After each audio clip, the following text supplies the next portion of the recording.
It doesn't look like Silent Hill at all, though. It doesn't look like Silent Hill at all.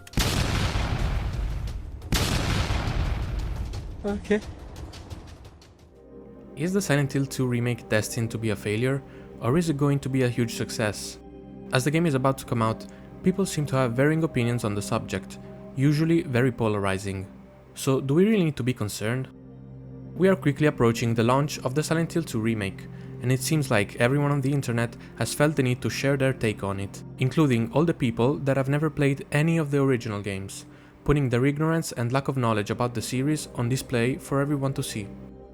The remake has sparked all sorts of discussions across social media, with people mostly complaining about the design of some of the characters present in the game's trailers. What's funny is that most of these people that have been complaining completely ignore the actual meaning behind the characters and just focus on their appearance. Yes, instead of focusing on the psychological depth of the characters, some people are worried that they may not be attractive enough for their taste. Take Angela for example, one of the main characters in Silent Hill 2. When her new look was unveiled, some people found that Bloober Team made Angela a little bit too unattractive for them, claiming that she was too chubby in the new game, based on what we saw in the trailers. For context, Angela is a victim of sexual abuse. Because this, she has deep trauma and suicidal tendencies. She isn't supposed to be eye candy.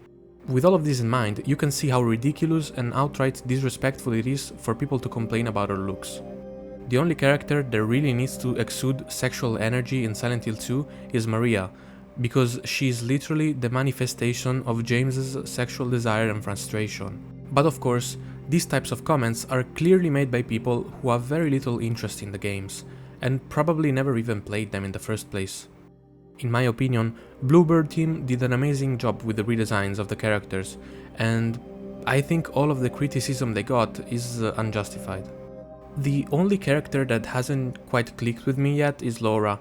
There is just something about her that feels a bit off to me, but that might change once we get to see the full game in action. Sorry for this quick interruption, but if you have enjoyed the video so far, please consider subscribing and leaving a like. Now, setting aside all of the controversies, the game is shaping up to be one of the biggest releases of 2024, and with the recent trailers, everyone's expectations have risen quite a lot, and for good reason.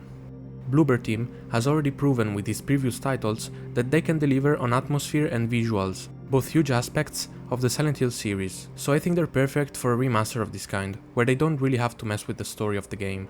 I genuinely believe that this game will be highly considered both by longtime fans of the series and new players alike, bringing Silent Hill to a whole new audience that may have never experienced it before. But let's say the game comes out and it just doesn't live up to the expectations.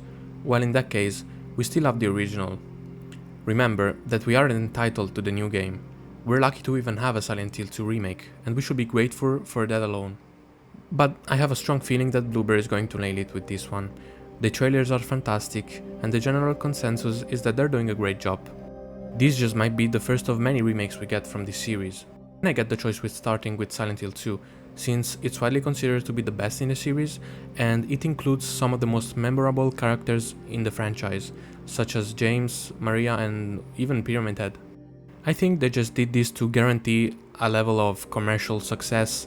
Let's just hope it turns out to be really good, and that they start making more Silent Hill remakes. This is everything I wanted to talk about for today. I'm personally gonna pre-order the game and play it on my channel once it comes out. I think on the 6th of October we will get the 2-day early access. If you want to see more content regarding Silent Hill, let me know in the comments.